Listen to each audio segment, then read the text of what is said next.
The best word to describe this week's episode of Spice and Wolf is dramatic or betrayed. Maybe combine them both, because that's really what it felt like. Lawrence is in a very sticky situation. He's stuck behind a rock and a hard place.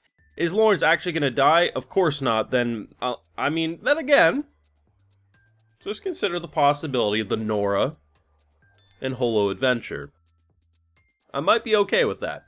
But the likelihood of that is very, very slim. But it ain't looking good. He did get betrayed. Now, granted, luckily the guys who jumped our ass weren't really like 100% ready to kill us, which is why they more or less leave him for dead for the wolves. So they do have an element of like not wanting to be murderers, but they also have to tie up the loose ends. The backstabbing definitely caught me by surprise though, because you're not expecting, or at least I wasn't. Because here's the thing, the whole episode is you're worried about wolves, for obvious reasons. Like, we're trying to smuggle in some gold, and we're going through a dark forest. That immediately gives you vibe that bad things are gonna occur. And almost immediately bad things try to occur. So on the way back, sure, wolves jumping us, and then learning there's a bigger, badder wolf. That is shocking. But the backstabbing did actually catch me by surprise, and I'm so interested to see how they're going to resolve this entire conflict, because yeah, definitely the gold smuggling arc with Nora has been the most interesting content that we've had in this show to date. Now, of course, I have full live reactions to all these Spice Wolf episodes over on Patreon. If you want to see my full and good thought to any of these episodes, it's going to be over there exclusively. So, the plan more or less worked and went very, very well. Like, it did. Overall, anyway. Now, the trip back home is a bit of a different story, because once it starts raining, you just know someone's getting hurt or potentially worse.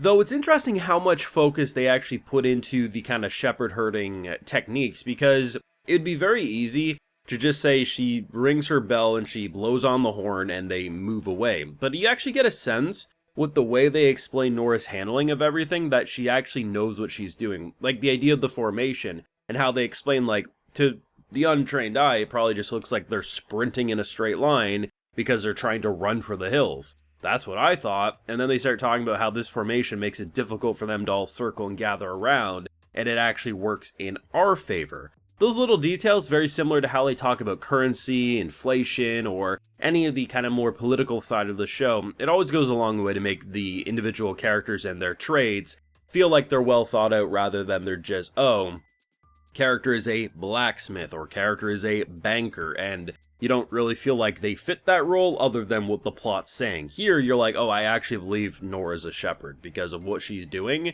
I'd probably trust her with my life if I had to get through a forest full of wolves. But it was a little shocking because I didn't see this coming at all. The big boy, who our girl calls a child, basically an infant, a youngster.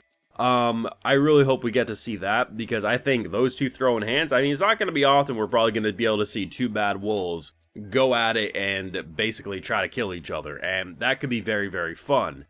But yeah, the betrayal is something that leaves me scratching my head. Not because, like, damn, why did the show do that? I can't believe. It's more of like, even in hindsight, I don't see it coming.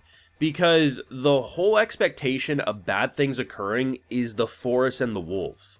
Potentially getting caught with the gold smuggling at first was a bit of a worry, but that goes away pretty quickly, I found, and I didn't see it coming. Now, initially when the three of them run past Lawrence, because he's basically waiting by a campfire for Holo, trying to dry out the shirt so she has something nice to wear when it's all said and done, you know, I was a little 50-50. Like, in the moment, I'm like, okay, you know, are they giving me the impression that they're gonna jump us, or are they actually just worried for us?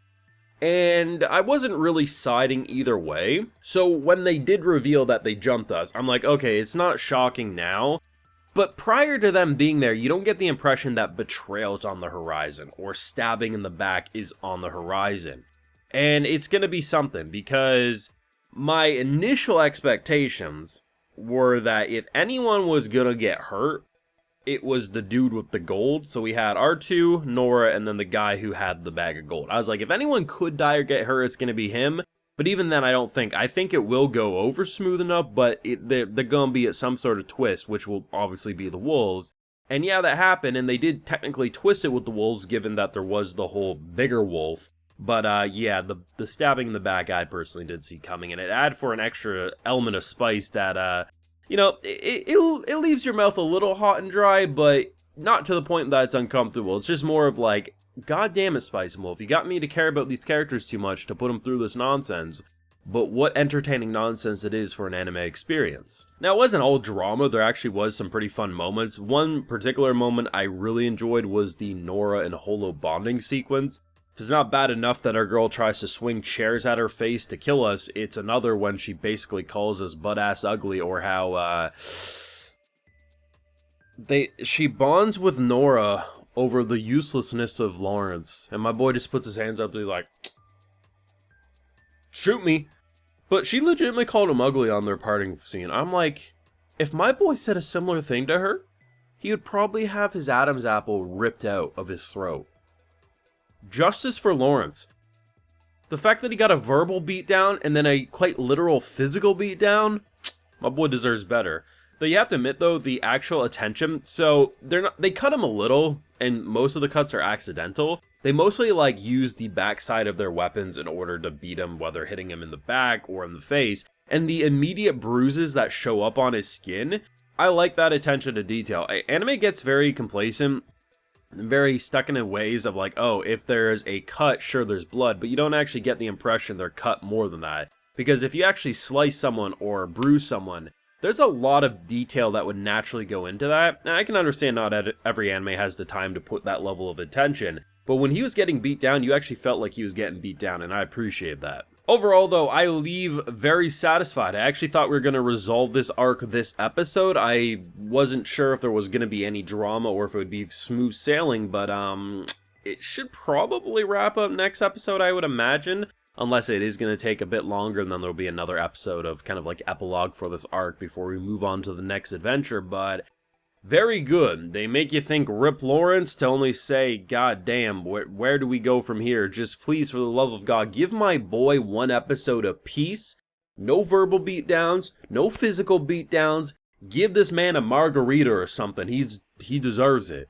But let me know what you thought down below. Be sure to leave a like if you enjoyed, subscribe if you're new around here, of course, ring that bell, and like I mentioned, we got those full live reactions over on Patreon, and hey, while you're over there, I'll also give you a video shout out. So today we got Alexander Wright, Anime Lover 3211, Thomas Smith, Oris Lopez, Emma K. Pop, Sandra Nuns, 0451 Jim, and Mobota. So I appreciate the support, everyone, and please take care, and you all have a good one.